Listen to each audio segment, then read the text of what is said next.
So good evening, everyone.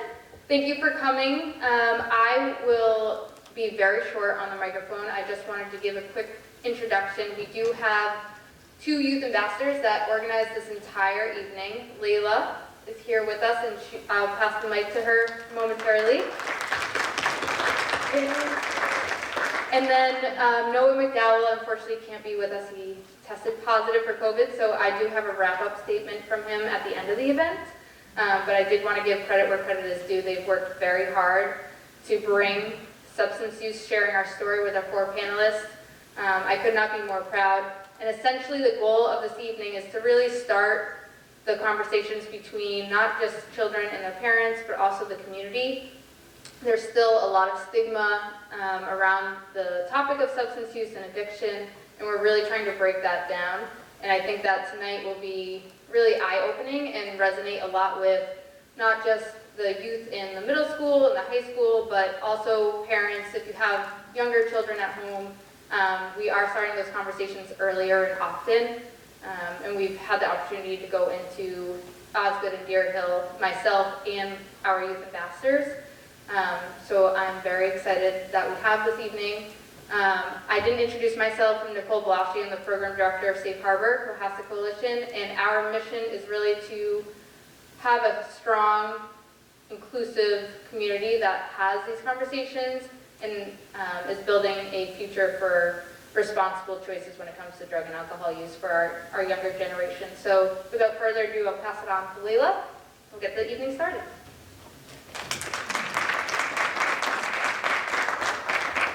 Everyone, thank you for coming. So this is called Substance Use, Sharing Our Story, and we have our four lovely panelists here. So I'll introduce you. We have Anne-Marie Wilton, Michael Duggan, Kristen Essen, and Officer Taylor.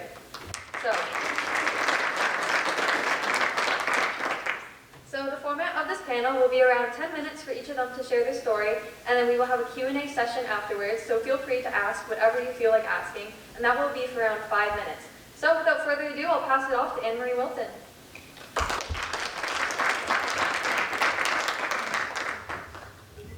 All right, so I get to take 10 minutes of your time.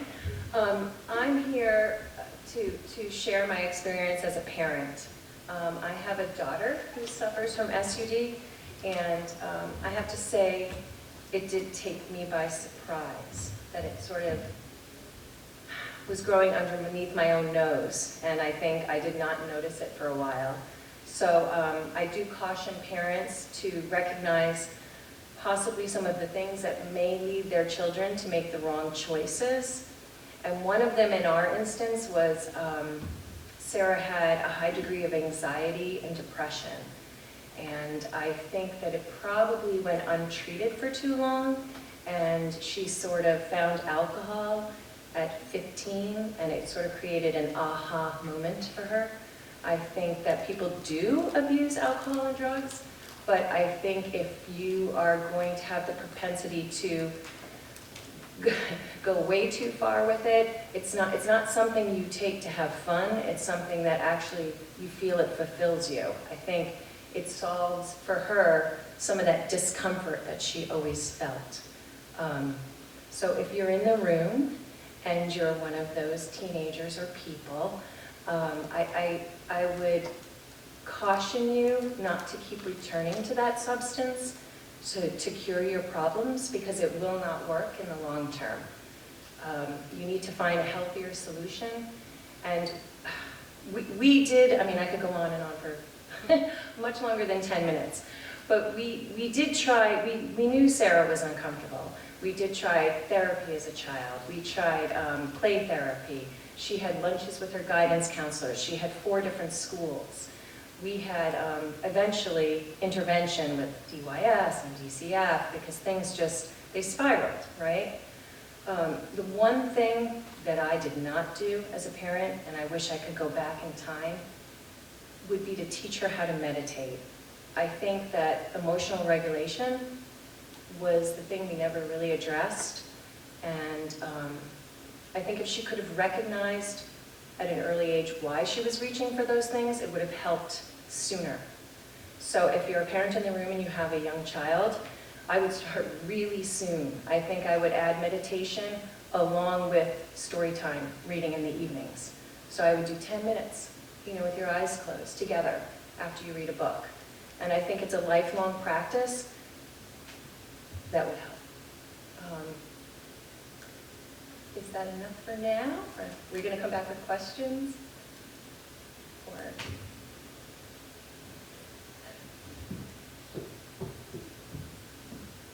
Thank you so much, Kristen, for sharing. So if anybody has any questions, feel free to raise your hand, and I will call on you.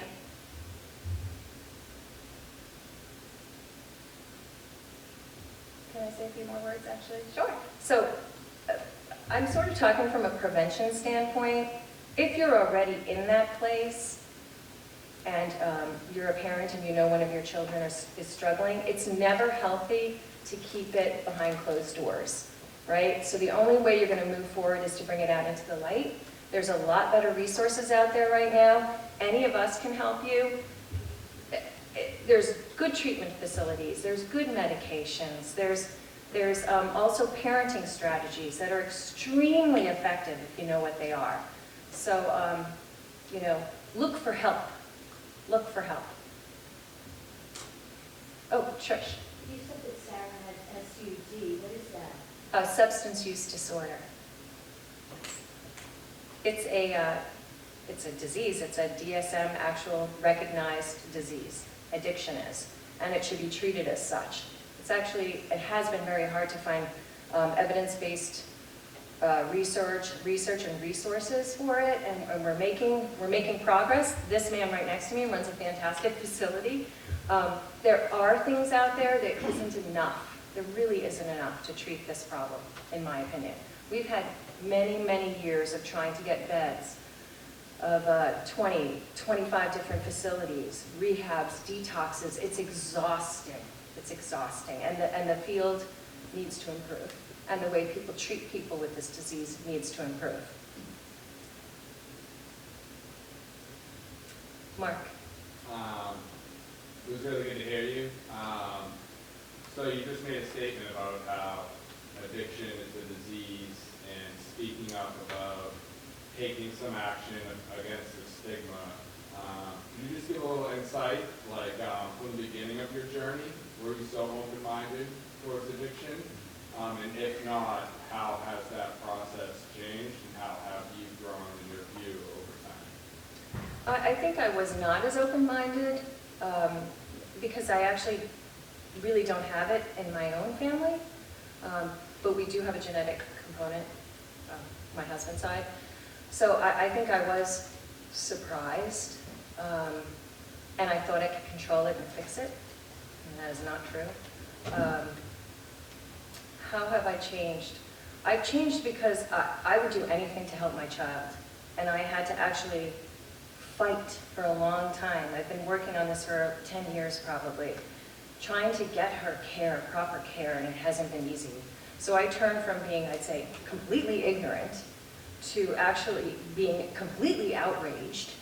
And now I would say my mind has changed in a different way. I would say that I've actually learned to be a better person. I think I've learned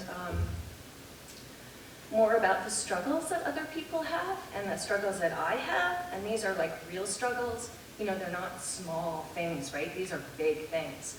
Life and access to equal treatment, that's a huge thing.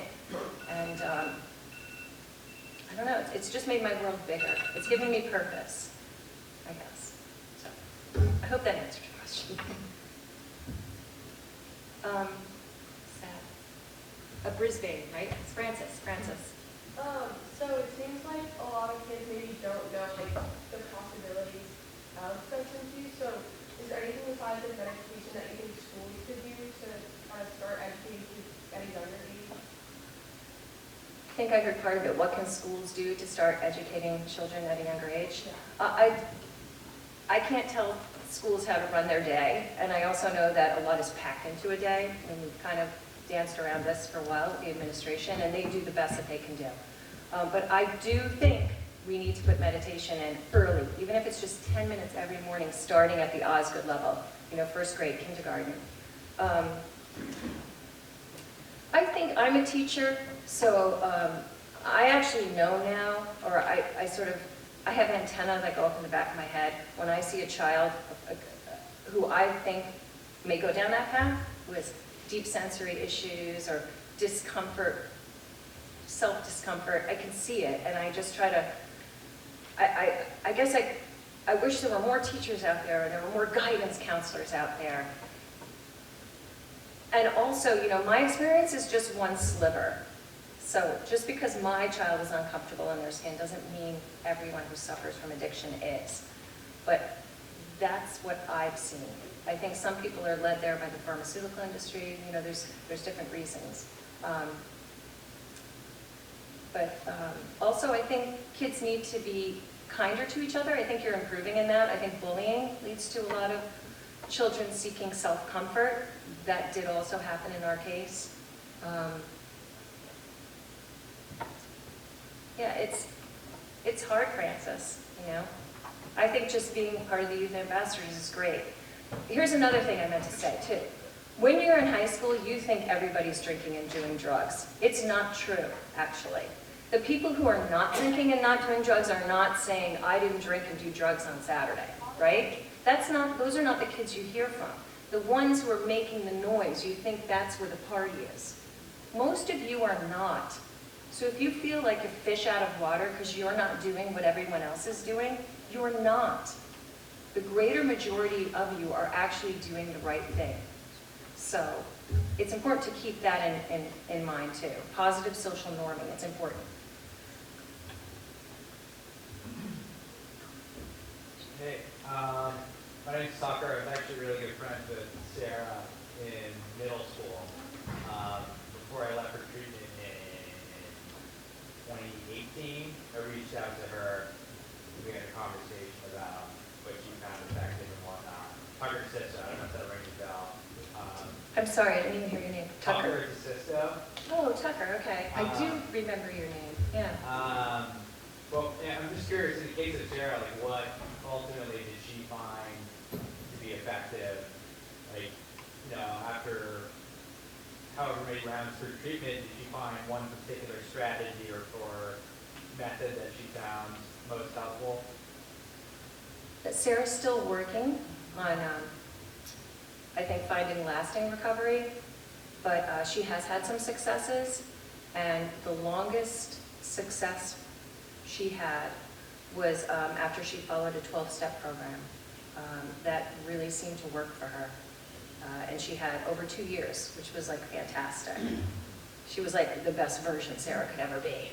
It was like wonderful to see her happy and healthy. So that's another thing, a lot of 12-step programs have not been, I don't know whether it's changed, Mike would know more than I, but they have not been properly reimbursed by the insurance companies. So that's something I think should be advocated for. So thank you, Tucker, by the way, for being Sarah's friend from the past.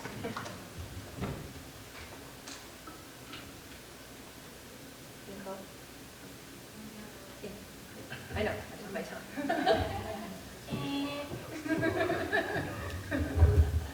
Thank you so much for sharing. I can't even try to understand how hard that must have been for you, so thank you so much for talking to us about it. And without further ado, we'll pass on to Mike Duggan. Great. Thank you, Layla, for organizing the event, and the other youth ambassadors as well. Anne-Marie, thank you so much for sharing and answering a lot of great questions. And for those who are here, you know, I appreciate everybody being in attendance. I know there's a lot of young faces here, which is awesome too. I know for some of you, you might be the last place that you might want to attend. Sometimes these conversations are difficult, you know, in passing. Sometimes they don't necessarily apply to you. Sometimes they apply more to people that you have relationships with, friends or family members. So there's a lot of information that you can take for different reasons out of tonight's event. And I think that's the whole purpose of this discussion is just to kind of pass a lot of useful information to you for whatever purpose that you take it, you know, with. Just to kind of give you a little background on myself, I grew up in Arlington, Mass. I'm a person in long-term recovery. I struggled, you know, for many years with the substance use disorder. When I grew up, I grew up in a, I had 3 brothers, 4 boys in my family. My parents both very hardworking adults. They had my older brother when they were very young, so we always struggled a lot, financially, growing up, just kind of bouncing place to place, just them trying to do the best they possibly can. They had 4 boys by the time they were 26, 27 years old, so that's extremely young. I have 2 children now. I have no idea how they did it with all 4 of us, but they certainly taught us a lot of good lessons through life. But because they worked so much, we had a lot of free time, and for many years, a lot of that kind of useful time was spent playing sports, right? Sports for me was a very positive outlet, I should say, rather, in my life. Really established a foundation for me to stay out of trouble, stay connected and kind of have a lot of motivation for doing a lot of right things in my life. So I grew up playing sports, pretty much hockey and football and lacrosse. I love contact sports. I love hitting people. You can say what you want about that. And I excelled very much in those areas. I was old for my grade, so I played with a lot of kids older than me. So when I got into high school, it was easy for me to transition into high school because a lot of the kids that I grew up playing on teams with were a grade ahead of me. So it was easy for me to kind of find my place in high school. My older brother was there and kind of fit in, So that was really a lot of my social scene. When I got into senior year of high school, that's when I broke my wrist. We were actually in hockey. We just finished up football. We were playing Hingham, Mass. And I broke my wrist, and it just completely destroyed me playing any sports for the remainder of my senior year. I had pins in my arm, surgery for the nerve damage. At that point, I was prescribed, pain medication as a direct result to kind of treat the pain. But what I will say is, up to that point, there was a lot of experimentation happening in my life around alcohol and marijuana.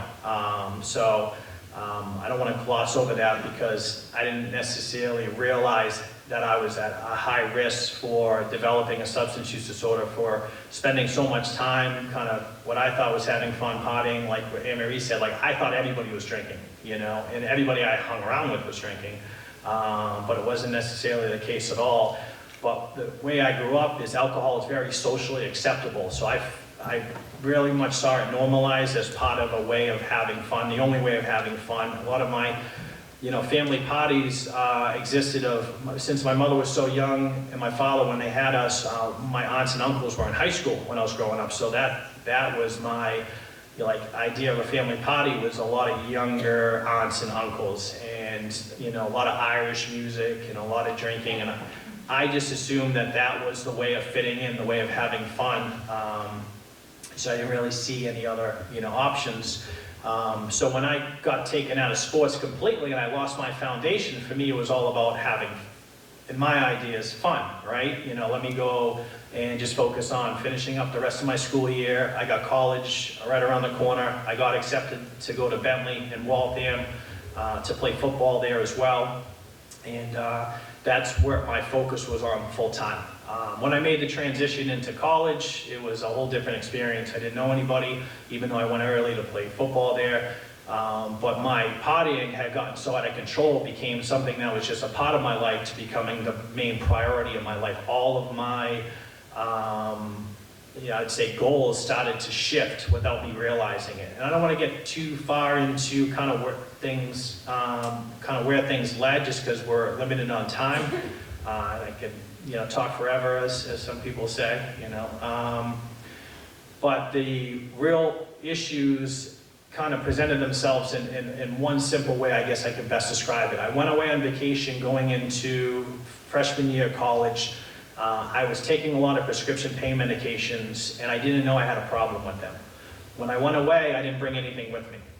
So it's a very simple story. I was with my girlfriend and her family up in Old Orchard Beach, and I felt sick. Flu-like symptoms, crawling out of my skin, was miserable. That's when I started to realize what withdrawal symptoms look like. And I wasn't able to stay there for the entire weekend because of how uncomfortable I was in my own skin, right? So I went home and I immediately took something and I felt better. At that moment in my life, at that age, I made a decision that I will never go anywhere again unless I bring something with me. And the only reason I tell that story is a few things happened at that moment in my life. Number one, it's just a very sad realization for an 18-year-old kid to be that much of a prisoner to something that they can't travel or go anywhere with family or friends because they're unable to basically enjoy themselves. Number two is, at that moment in my life, I started to live life in fear of withdrawal symptoms. And if you don't understand kind of the struggles that somebody goes through who's struggling with any type of addiction, and you wonder why they go to a place in their life where they do something in complete desperation, and you try to grasp kind of where their mind was at or what they were thinking or how they got there, it's very much because they're driven by fear, you know? And that fear will lead them to do anything possible to avoid that fear, because that's the only thing they have control over. You know, so for me, I wasn't terrified of what most people would be terrified of, you know, whether that was getting arrested for the things that I'm doing to kind of avoid that fear or avoid those withdrawal symptoms, or, you know, dying even, you know, from taking something that puts my life at such a great risk. Those things I wasn't fearful of. For me, I was terrified of those withdrawal symptoms because that was the only thing that I had control over. So in order to function in life, I need to make sure I'm avoiding those symptoms. And the problem is the more that I'm taking these types of drugs, my tolerance keeps increasing. So the time and intention, or time and energy, I should say, rather, that I'm putting forth to keep myself from having these withdrawal symptoms is increasing exponentially. All of a sudden, the things that I'm doing in my life that are positive, like going to class or playing football, becomes something that gets put on the back burner because I don't have the ability to spend time doing those things anymore because it takes so much out of me to avoid those withdrawal symptoms. So that's the best I can really sum up where things were at, and why things started spiraling out of control is because that became a priority in my life, is basically avoiding, you know, being in withdrawal. And getting high wasn't something that was an enjoyable activity. It became something that I did in order to feel normal, just so I could function in normal society, if that makes sense. And that's kind of what happened and what transpired. All this time, I'm hating who I am, right? Hating who I am, completely depressed, and I don't know who to talk to because of stigma, right? We had a great question about stigma. When you're dealing with these types of issues, the only people I wanted to surround myself with were the friends that I had who were struggling alongside me. And those are the ones who I felt less judged by. Anybody who found out that I was struggling, I would push them away because I felt like maybe they're judging me, maybe they're looking down upon me, or they don't understand me, they don't understand what I'm going through. Or I hate the way I feel about myself, and I don't want to socialize or interact with most people, so I push people away. And that's why they say addiction is a disease of isolation, right? And the opposite of addiction, recovery, is all about human connection. So a big part of my process of getting better was accepting help, of course. You know, at certain points in my life, you know, I reached out and tried to get myself into help because I hated the direction I was headed in. But it was most likely about allowing people to really manage my care and come in, I'm getting fingers with that. Manage my care and take their suggestions. Get to a place of willingness of taking their suggestions, because my way of doing things was not helping me any further. And when I started taking those suggestions pointed me in the direction of going to treatment and getting involved eventually to what Anne-Marie was talking about. We can discuss further on the Q&A side is a network of people to connect with who understood what I was going through, who had gone through similar things themselves. And 12-step meetings was primarily where I found my sobriety, found my ability to have fun, socialize, start living life in a way that I didn't have to take drugs or alcohol in order to be happy, in order to have fun, in order to travel, in order to go on trips.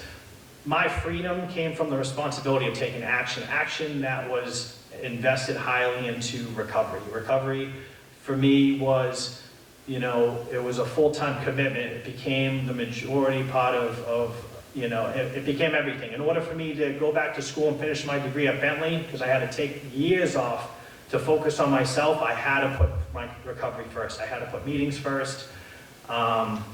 In order for me to go back to my graduate program and finish my master's degree, I had to put taking care of myself first. And Anne-Marie mentioned something great, and she talked about mindfulness. And a big part of life for me was figuring out how to deal with life without having to self-medicate, how to take care of myself in a way without having to put something in my body to kind of manage the stress that life brings, because life is not easy. And a lot of that was found in, those types of like outlets for me, and it helped me really, not just being able to get through life, but it really changed my attitude and my outlook on life. My entire perspective changed the more I took care of myself. So just because I was sober didn't mean life was great and everything worked out in my favor. Life was extremely difficult, and things happened in my life that were very, painful. I lost a lot of people on this journey, to this disease. And I still have many people, friends and family, who struggle with this disease, and just life in general, it just hits you in a million different angles sometimes. But how I dealt with it, how I dealt with financial insecurities, how I dealt with, stress, was all directly correlated to how well I was taking care of myself in terms of my outlook on that stress and my outlook on life. But I'll kind of sum up there that a big part of the process of accessing treatment was very difficult. Through a large part of that, time that I spent struggling. And there's a lot of resources that are available to people that are out there today. A lot of local resources, and there's a lot of information, like this meeting, for example, this forum, provides a lot of information, resources at this table for everybody if they are looking for information. That's the good thing is you can easily find it if you're looking for it, and don't be scared to ask. So, but that's it for me. Do you want to? Thank you, Mike. Good. I appreciate you sharing that one. I think that before I open it up for Q&A, everyone in this room, I think that it is fair to say that you know someone in your life that is struggling with substance use, whether it's alcohol, marijuana, opiates, you name it, whether it's a friend, daughter, son, parent, cousin, grandparent. We all know someone. You're sitting here, you can think of someone, we're all attached to it, and I think that it's really important that you're talking about how you got there. Personally, myself as well, I come from New Hampshire, and I know many people that I went to high school with. I sat in forums just like this, said this doesn't resonate with us, this isn't relatable, and I've also lost a lot of people in that journey. You leave the bubble of high school, and life hits you really hard, so I appreciate you sharing all that. Does anyone have any questions for Mike before we move on to the next panelist? I know that Mike's in the treatment field, and I'm just wondering, as a parent, when I went to seek help for my son, he was under the legal age of 18. And there's not a lot out there for the younger crowd. Do you think that's changing, or are there places where you can go to bring a high school kid right now? So that's a great question, something we were talking about, me and Kevin. I think Kevin's in the back, prior to the forum. It's becoming, more difficult to access resources under 18, and I think the way resources are being provided is evolving, and we have to look at how it's evolving and how to access resources now, because most of the traditional clinics, when I say traditional clinics, I'm talking about like brick and mortar, in-person places that one would go to seek services. And there's different levels of care, right? You have inpatient, and that's typically detox and residential. Detox is the medical process one would go through when they have drugs and alcohol that's in the system to safely kind of wean them off of those things in a safe, medically managed and medically monitored way. And residential is when somebody has removed all those substances from their body, and now they need to address the real issues, which is the underlying issues, and that's where the clinical component kicks in for a program. But then there's outpatient resources and options as well that people go into for counseling, you know, because there's no quick fix. Like when Emery was talking, she was looking for a quick fix. I was looking for a quick fix. I was looking for instant gratification that the drugs or alcohol gave me, and that doesn't exist in recovery. It's certainly a process.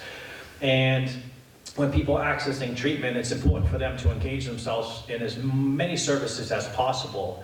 And a lot of the traditional clinics that existed for adolescents have recently closed in the state of Massachusetts, really across the country. You know, you have Cushing Academy closed, High Point had an adolescent treatment program that recently closed.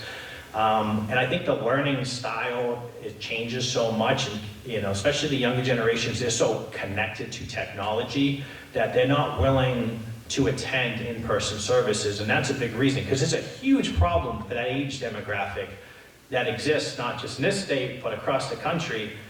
But these programs were completely empty and unable to provide services to this age group. So it's all about how do we meet them where they're at? Because at the end of the day, that's where it's all about, you know? So more services are coming online, more virtual services are being offered than ever. We're working on some stuff right now, some technology to provide a software to connect people more to virtual services at the adolescent age demographic. But there's a catch-22 there, right? When we talk about addiction, addiction is a disease of isolation. We talked about my recovery story. A big part of that story is about getting connected to other people in recovery, right? In person contact. Technology is one of the worst drugs out there at the same time, because technology can do more to further isolation than any other drug that exists. I can feel so connected on technology, but the reality is I'm really so distant and so far apart. I mean, I got a 11-year-old and soon-to-be 9-year-old, and they're so connected on technology. They blow me away with how much more they know at the end of the day, you know? And there's good parts to that in terms of how much they're learning and how much their school really brings, you know, technology into the classroom. But the other side of it is I'm looking at their social skills, and, you know, kids these days, they struggle with the inability to make eye contact, to have, you know, simple conversations. They lose a lot of these social skills because they're so plugged in. You know, I'm guilty of it all the time, of spending way too much time looking at my phone. My phone, if I leave the house without my phone, I'm panicking, I'm having withdrawals, right? It's another drug. And a big part of these resources that are coming online for that age demographic are gonna utilize technology to provide those services. Virtual care, virtual IOP, virtual services, the metaverse, you know, all of these VR, you know, platforms are gonna provide more services to the age group, because that's what that age group is gonna be looking for. That's what they're gonna be more comfortable with, and that's okay. But the idea is to meet them in that environment, but to pull them out of that virtual environment, to pull them out of that virtual environment and bring them in person to the traditional setting. And that's how I think adolescent treatment is going to evolve. And that's what I see a big push, you know, anyways happening, and why a lot of those programs have closed. But there is a lot of, you know, investment going into the space in that age group, which is good to see, which is exciting to see. But that age group has really been impacted in so many ways with COVID and all the shutdowns and the schools, you know, having to go remote. That, you know, those services are needed more than ever now, and they're not as available as much as we would hope they would be. So. Thank you. We have we have time for one more question for Mike before we move on. I overtalked it, didn't I? You're good. We'll go, sorry. So how has substance use affected your relationship? How has substance use affected your relationships? And just in general, family-wise? Like all your relationships. All my relationships. I only got one relationship.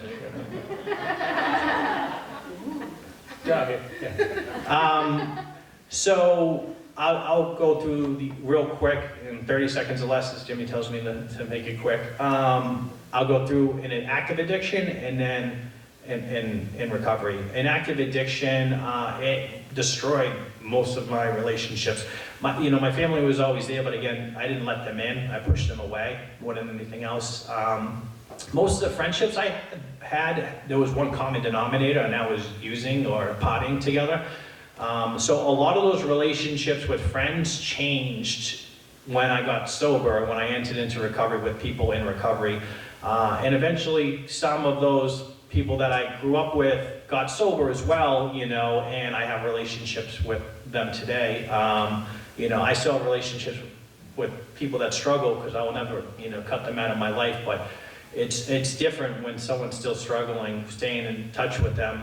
It's kind of hard because, you know, they might look at me in a way like they don't feel good about themselves because I wouldn't want to be around people who were doing well when I was struggling. I would want to surround myself with people who were struggling, right? Because that's who I was most comfortable with.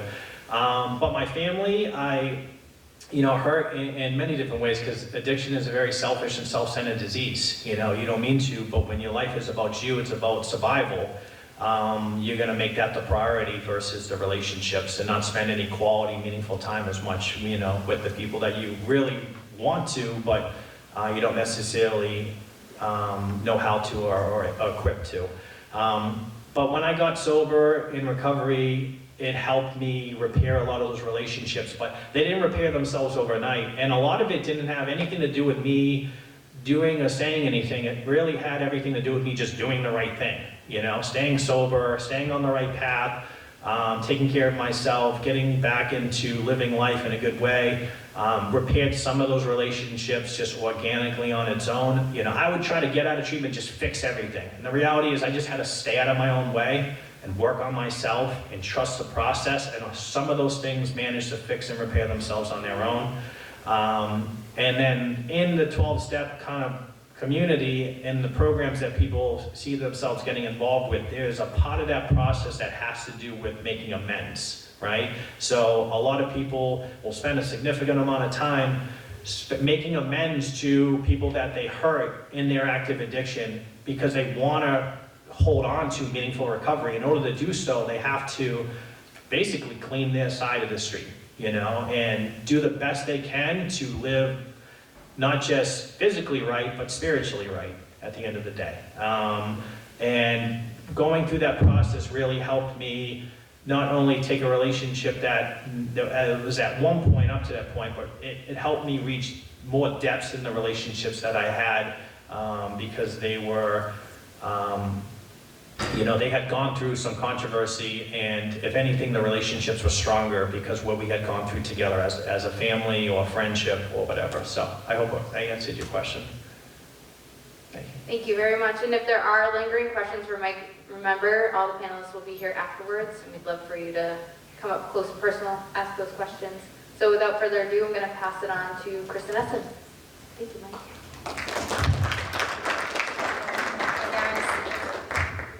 Hello, my name is Kristen Essen, and I'm the Addictions Nurse Liaison for South Shore Health. Thank you for inviting me to speak tonight. The Youth Ambassadors are doing great work. Initially, when I was thinking about coming here to speak, I was really going to direct it towards my job role at South Shore Health and like speak to addiction as a disease and the public health crisis that's going on with the opioid epidemic and like kind of keep it very medical, but that would have put you to sleep. So I'm going to tell a little bit of my personal story and why I actually do this for work right now. I am also a person in long-term recovery, and interestingly enough, you know, life goes 360 sometimes, and my story started in high school, and that was drinking. I graduated in 1989, so that was a long time ago. And I'm sure most people in this room, if you're from the South Shore, have done the Giroux cruise before, right? And I was at Sandy Beach one night and drinking with my friends, and I was dropped off at my car with another friend in my vehicle, and I hit somebody's house. There were children sleeping in that house, and it was horrifying. It has affected me for the rest of my life. I was 19 years old. Thankfully, nobody was hurt, me, my passenger, or anybody in the home. But I went to a 6-man jury trial at Dedham Superior Court when I was 19 years old. I put my parents through that. I put my friends through that. The shame and stigma that brought upon my family. I've been trying to make up for that my entire life, and, what I do for a job and in various ways. And, Mike had talked about making amends, and my amends is that I'm a person in long-term recovery. It's a living amends, and I no longer drink and drive. However, in speaking to that, and especially this crowd and kids in high school, I too thought like I was invincible, and, I could get behind the wheel of a car with a substance in my body, and maybe I was a better driver. No, that's definitely not true. But especially, so that split-second decision that I made to get in that car when I was 19, fast forward, later on in life, probably about 12 years, I go back to school to get my nursing license. I go through school.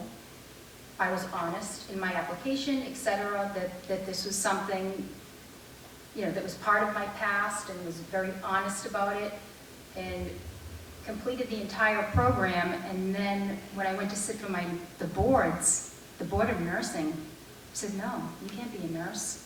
You have this on your record from way back when. And I'm like, okay, well, wait a minute, let's rewind the tape. I was told, that this wouldn't affect that. Well, it did. So I had to go through this huge appeals process, and thankfully, after, however many reference letters and, all the appeals, it was like a thesis paper I had to write on myself and how I turned my life around, etc. I was able to get my nursing license, so I'm very grateful for that. But that was something that happened in high school that later on affected me. So just, to be mindful of the fact, in a split second, your life can change, and for the rest of your life, those decisions do carry on with you. So, one thing I was asked in the questions that were sent is what do I want to communicate to the youth? And it's that, those decisions do affect us throughout our life, but also the fact that, we all, what looks beautiful on the outside oftentimes is not on the inside. So just to kind of put it metaphorically, you drive down Jerusalem Road and all the houses are beautiful, but inside might be a different story. So the same thing happens with us. And I was struggling with anxiety on the inside, and I self-medicated at a very early age. And we don't realize that somebody else is also possibly going through that same struggle. And talking to someone, reaching out.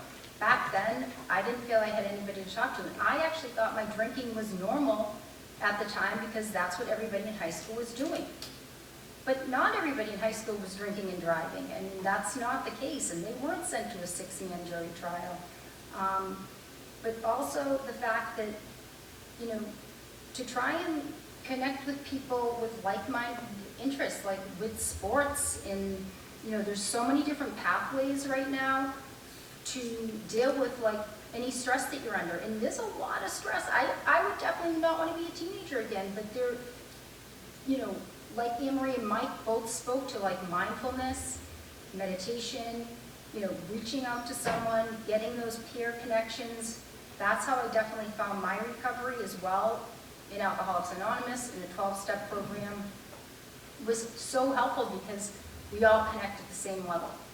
So right now, for my job as the addictions nurse liaison, which is how I got connected to Safe Harbor and social care recovery and lots of great places like that out in the community, which we definitely need more of. I try to destigmatize this disease because this can happen to anybody. This is actually a disease that affects people in Cohasset, Weymouth, wherever, years ago I worked in Cohasset, and I resigned from my nursing job role because they said, not in this town, and that was not true. And then I moved over to Norwell, and they said the same thing, the grass was not greener. But I continue to go up against brick walls and try and combat the stigma because I'm a person in long-term recovery, and it's something that needs to be talked about. And if you're struggling with something, or if you know of anybody, whether it's a family member, you know, at a young age, I definitely knew there was something more going on. There was definitely just something not right internally. And that's things that we need to talk about. And even if it's just to one person and they can connect you to the right resources, it's huge. So, I don't know, I think I'm gonna kind of leave it at that and see what kind of questions arise.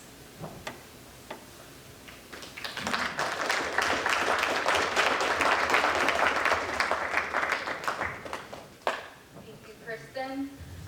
Obviously, that story is very hard for you to share, and I appreciate you sharing it, especially with the youth in the audience. That's very heavy to hear, but it's a fact that in a split second, that one decision, and I think that it's even more localized, mentioning that it began at Sandy Beach. Yes. And we know everyone in this room who is from Cohasset, Sandy Beach, that's still occurring, it still exists, the drinking at the beach. So 1 second can definitely change the whole trajectory of your life plan. So thank you for sharing that. In regards to mindfulness and being more comfortable about talking about how we're feeling internally, the ambassadors do have the Cohasset Minds Matter event coming up on May 21st for that very reason, to normalize the conversation and healthy coping skills when it comes to our mental health. So just keep that in mind. Are there any questions in the audience for Kristen? In the back, yep. For the people that do sports, how would you say it was affected you physically? I'm going to have to ask you to speak up just a little bit. Like, for the people that do sports, how would you say it like affected your like athleticism? So as far as like physical fitness, so that's a great question. Can you repeat the question, Kristen, for people that For people that do sports, how did it affect me physically? Sure. So going into high school, I was on the soccer team. I did travel soccer. I absolutely loved soccer. Little by slow, that all kind of like went to the wayside, and I'd prefer to like be in the woods than on the soccer field. So athletically, I kind of threw that out the window when I was younger. And, you know, physically, right now, I mean, alcohol, any substances that you put in your body that aren't good for you are going to affect you physically. I'm probably in better shape at 51 right now than I have been in my whole life, because being in recovery, like that's part of my recovery, that mind, body, soul balance. So, but initially, it definitely affected me physically, as it would anybody else. And like, especially those that play sports, just to know, like, you're going to run out of steam real quick if you're, you know, partying on the weekends all the time, or like, it may ultimately like affect like athletic scholarships, etc., because you can only go at that rate while you're not living healthy for so long. Did that answer your question? Any other questions before we move on to our last panelist?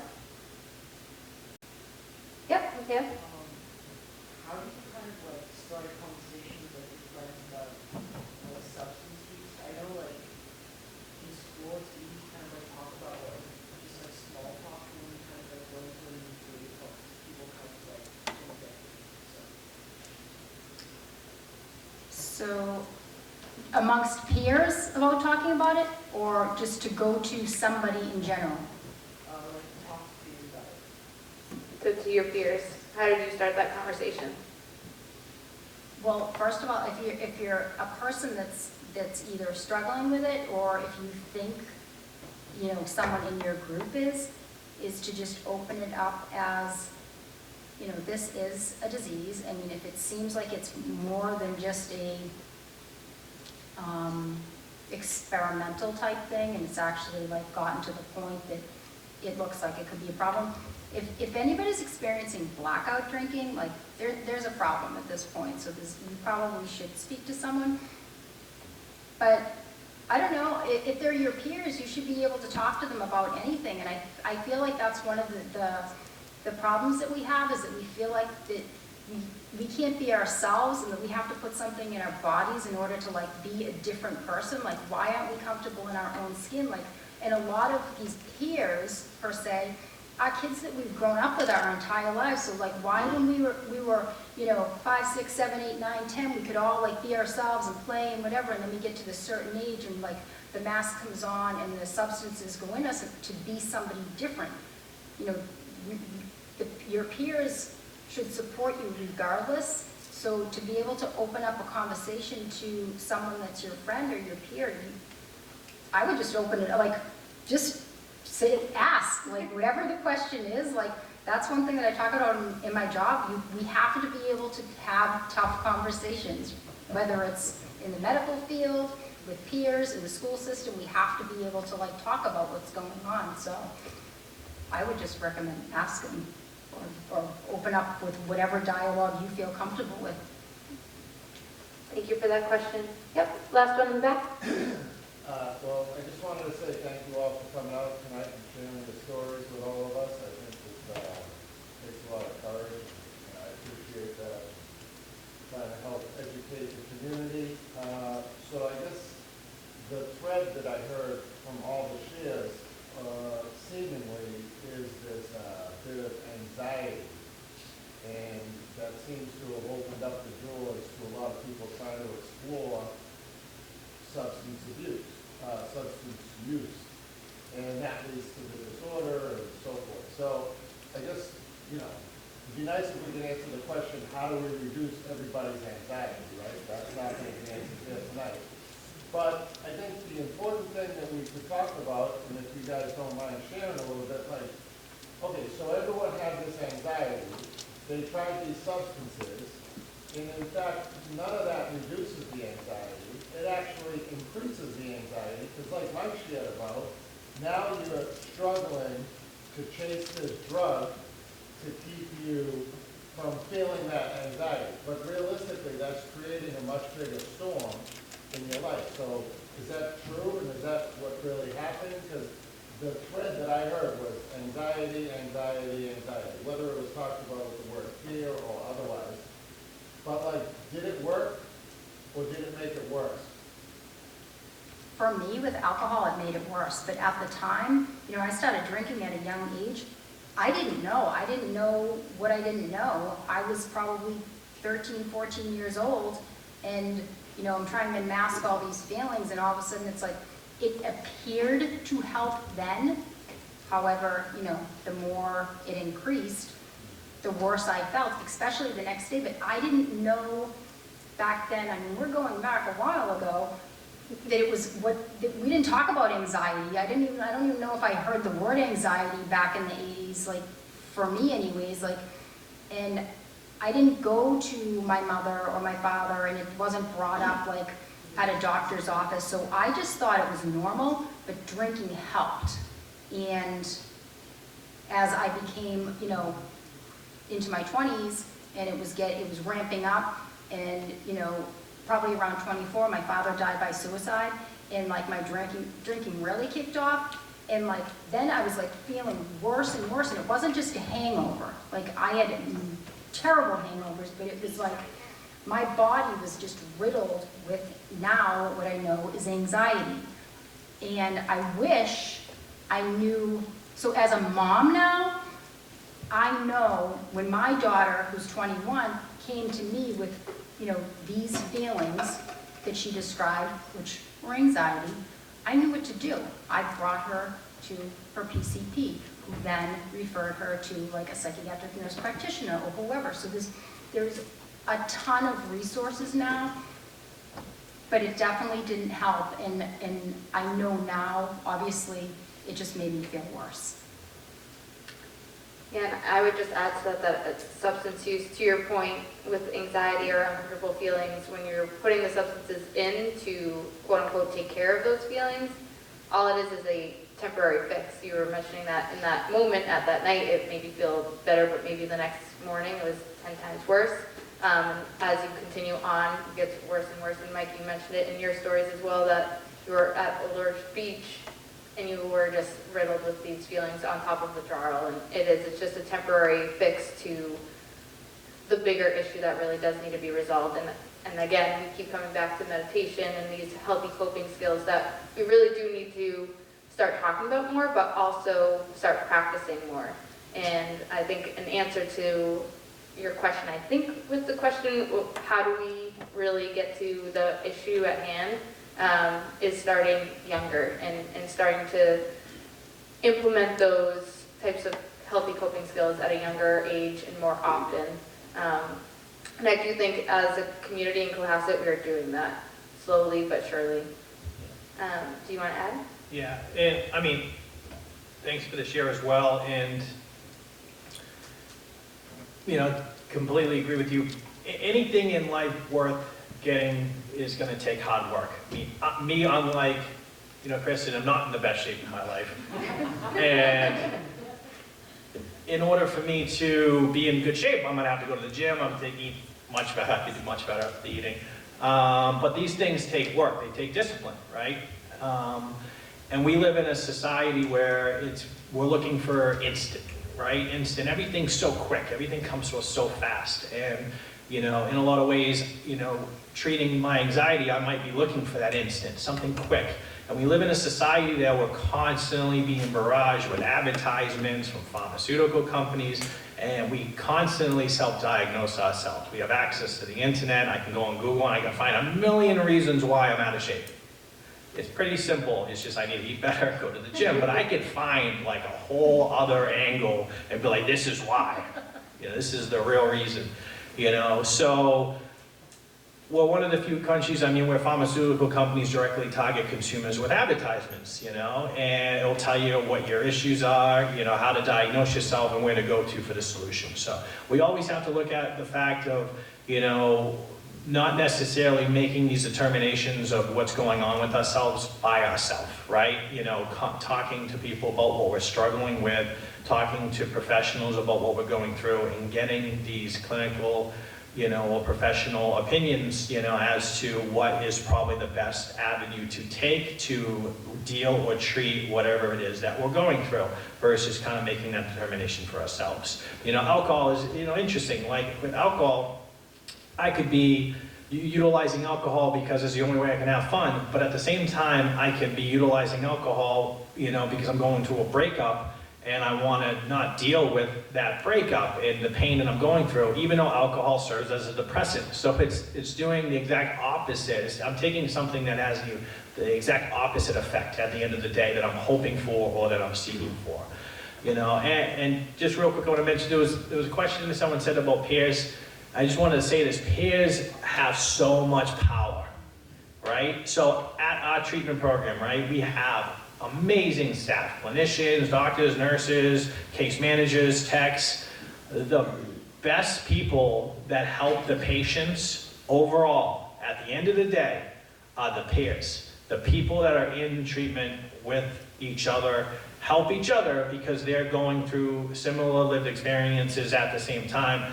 And when you have somebody who's going through a very difficult time and they're thinking about leaving, someone who might be just 48 hours ahead of them on that recovery, journey, might be the very person who says what is needed to be said at that time to talk that person off that ledge and save that person's life. So don't underestimate the power that you have with each other to have an impact on each other's lives at the end of the day, right? You would be very surprised, and also lead by example yourself. If you have a friend who's struggling with their drinking, you might, experiment. Occasionally you could make a choice and say, I'm not gonna experiment, I'm gonna lead by example, I'm gonna make it easier for that person struggling and hang out with them as a sober friend so they don't feel alone, so they don't feel left out, so they can still go out and have fun and enjoy life, as much as possible, without feeling like the peer pressure is too much and they need to engage in order to have a good time and enjoy themselves. So. Thank you. All right, last but certainly not least, our last panelist of the evening, our School Resource Officer, Greg Taylor.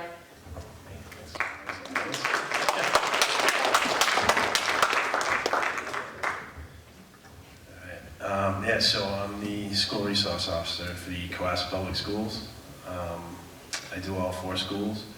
Osgood School, Deer Hill, middle school, and the high school. I should have gone first here because it's very tough acts to follow. But I guess I'll kind of wrap it up.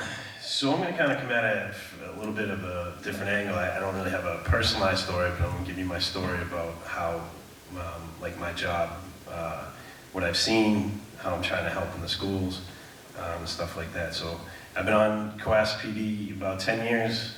I was in patrol for 5 years. I worked every shift, the day shift, eve shift, midnight shift. You know, I've seen a lot of stuff when it comes to substance abuse. And I've seen a lot of stuff when it comes to mental health as well. And I believe those two are very much connected, kind of like what we've heard up here. I've been in the schools about 5 years. I chose to go into the schools. I didn't draw the short straw and get put in there. I grew up in Cohasset, so I went to Osgood, Deer Hill, middle school, high school. So I know the advantages of growing up in a small town, but I also know those disadvantages, which I think helps me with my position. You know, everybody kind of feels like they know your business, feels like they know what you're doing and what you're up to, when it could be the quite opposite, right? So that's why I've sat in those seats. I've sat where the students are sitting today. So it helps. I think it helps me relate with them as well. So I mentioned some stuff that I've seen throughout my job here. Somebody had mentioned the bubble, the Cohasset bubble, or maybe they didn't, and I'm just thinking that, but I think it got brought up. People seem to think that it's Cohasset, stuff doesn't happen here, and this stuff doesn't get in, and it couldn't be more further from the truth. We do have a beautiful community here. For the most part, we do have a safe community here. But that drugs don't discriminate, substances don't discriminate, right? So it can happen in the inner city, it can happen here, it can happen anywhere. So, I mean, just some of the things that I've seen, I've shown up to calls where, there's been a person still with a needle in their arm, completely out. I've given Narcan. Does everybody kind of know what Narcan is? Just real quick, Narcan, naloxone is actually the drug for it. Narcan is the brand name. It's used for opioid overdoses, and what it does is it kind of gets in the system and it acts like a golf club, right? And the opioids are kind of like golf balls. They sit on your receptors, and it will shut down your central nervous system, your breathing, stuff like that. And those are two pretty important things that you need. So what the Narcan kind of does, it kind of knocks that off. We all have them, I carry them. Every officer has one in their person, and they have one in their AED bag. Because when you go to calls like this, you need to start breathing for the person, and you need to set up the AED, so it's right there. So I've administered that.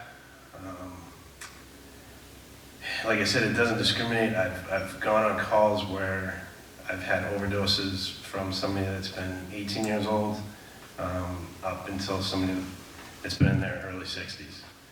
And it ranges from, heroin to prescription pills. I've been on alcohol overdoses. So it's not, now with edibles, I've actually been on marijuana overdoses with synthetics. I've seen overdoses on synthetics as well. Especially the edibles I'm not going to go down a huge road on that, but those are dangerous because you don't know what you're actually getting.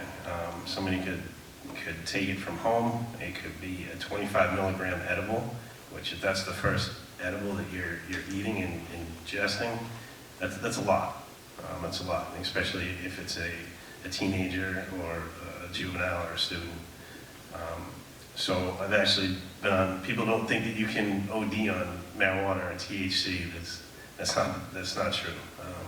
You can, might not be an overdose to where somebody passes away, but it could be an overdose where it severely affects them. I've seen unfortunately, the criminal side of it. We talked a little bit about how the system works and the process works. I feel like we're kind of turning a corner with it, not only in the state and the country, but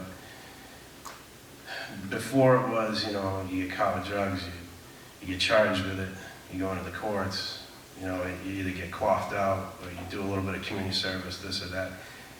The problem is never addressed, and help is never really offered. And I think we are starting to kind of, when somebody gets into the court system, especially the younger generation, juveniles and the youth, I think they are trying to address why they're there, and why they got into the trouble that they got into, instead of just handing out a punishment and moving on to the next one. So I think we are getting there. We do have a lot of work to do, but I think we are getting there. Another part of my job is going into the classrooms. I will go into the health and wellness classes, and that will be middle school, 9th grade, and sophomores and seniors. And I will also get to the Deer Hill health classes as well. And I'll just kind of talk about drugs, alcohol, give them information. I try and do it best as I can without being like, when I grew up, it was just like, just say no. I don't know if you guys have ever heard of that. Yeah, exactly. You know, how well did that work? You know, so I try and give as much information about what I'm seeing and what's going on right now. We talk about the opioid crisis. There's a lot of questions about that. Fentanyl. You know, that's big in the news now. Everybody's hearing about fentanyl now. And it used to be just heroin. Now it's pretty much everything now. Unfortunately, it's growing. It's not getting smaller. Alcohol. We talk a lot about alcohol. House parties are definitely usually the most asked, I guess, about what police can do, what they can't do, you know, stuff like that. But it's good because it gets them engaged, and we have really good discussions about it. I wish I could do it more, but I saw Coach Sweeney here, but I think he skipped out on us. But his classroom is actually one of the classrooms that I go into and speak. So I think the earlier we can do it, the better.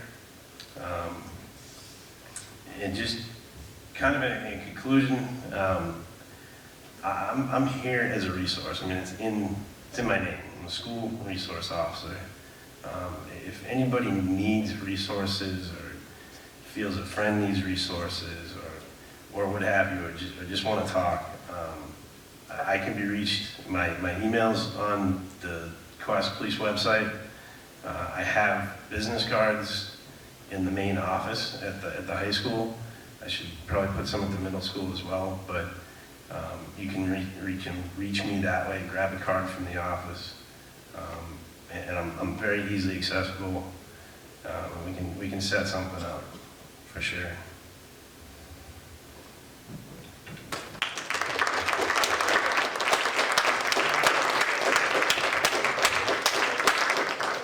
Thank you, Officer Taylor. Does anyone have any questions for Officer Taylor? Seat in the back. Yeah.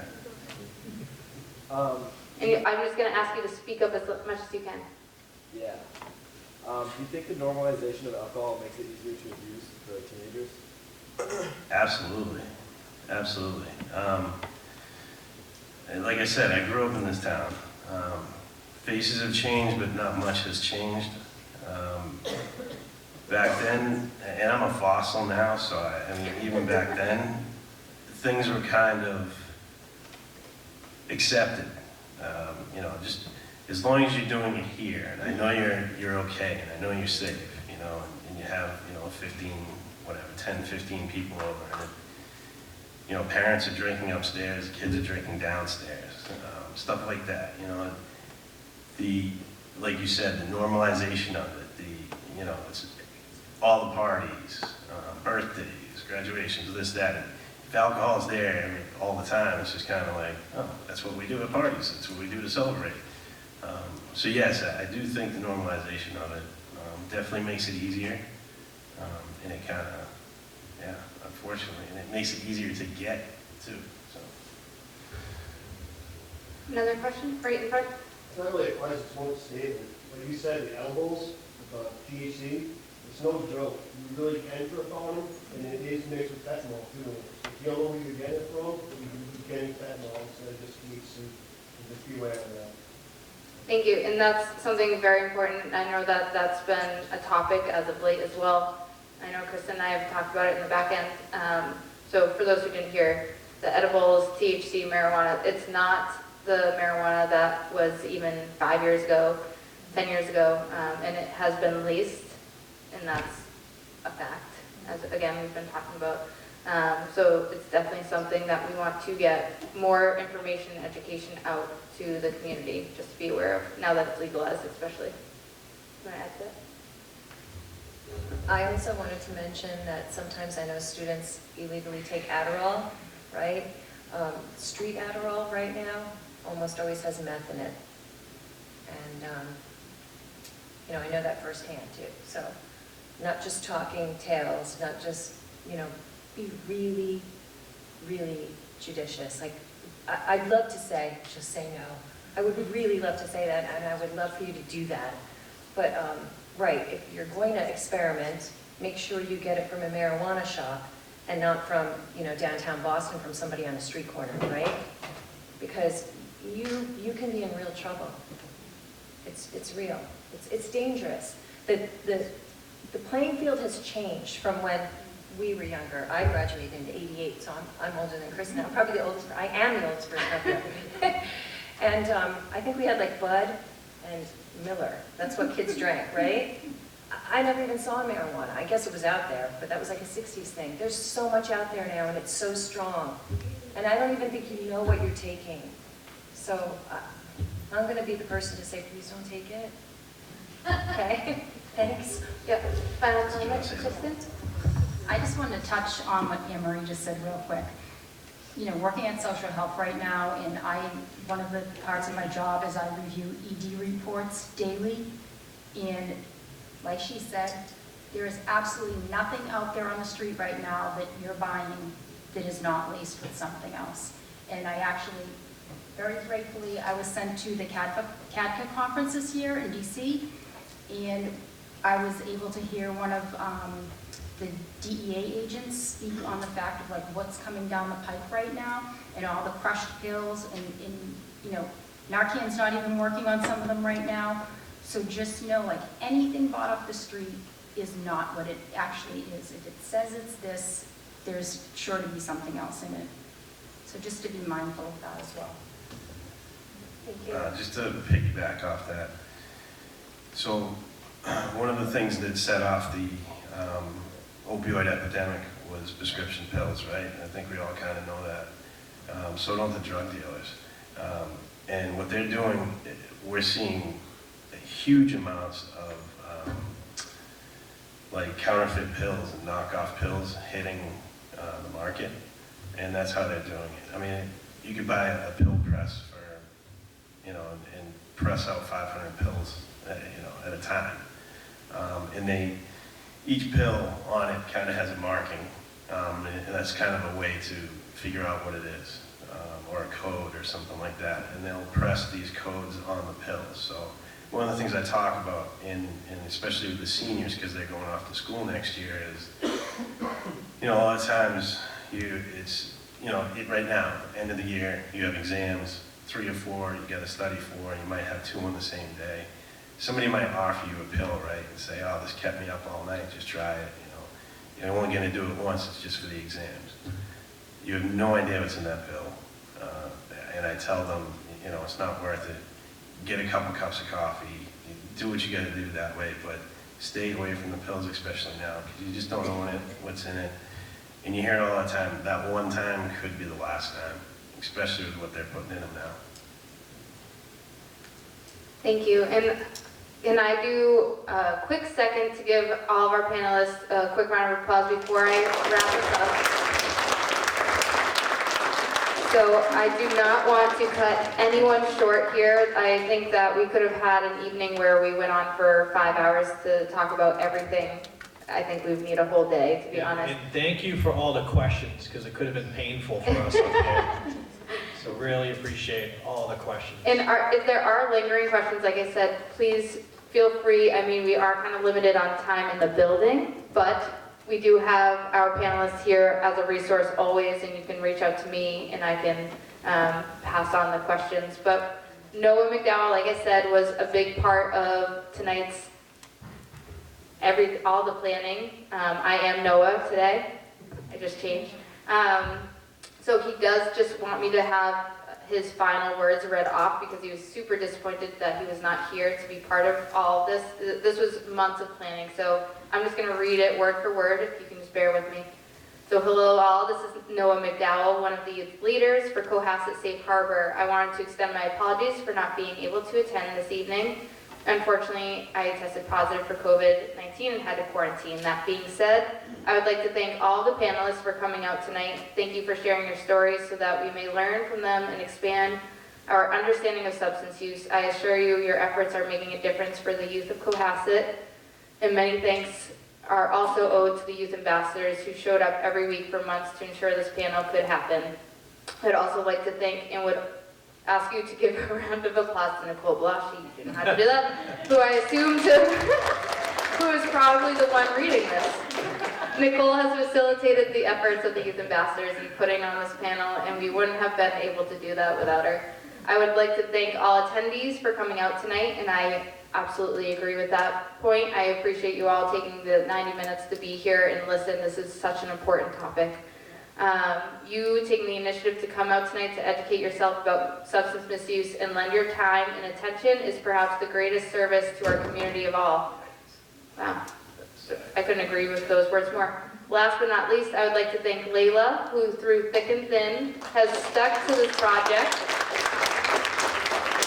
And for months, she has worked tirelessly on sending out emails, facilitating meetings, and other preparations for this event to occur. Her immense dedication to youth ambassadors in our community is astounding, and I think we all owe her a round of applause.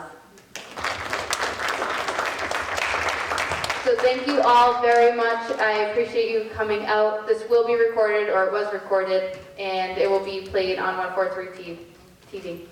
Have a good evening. Take some snacks for the road. Oh, and lastly, our winners of the FIA and lunch. FIA was, I don't know if they're still here, Catherine Brisbane. I'll give that to her after. Her mom's here, awesome. And then I think it was John Madden. Yay, you are the lunch winner. Thank you all.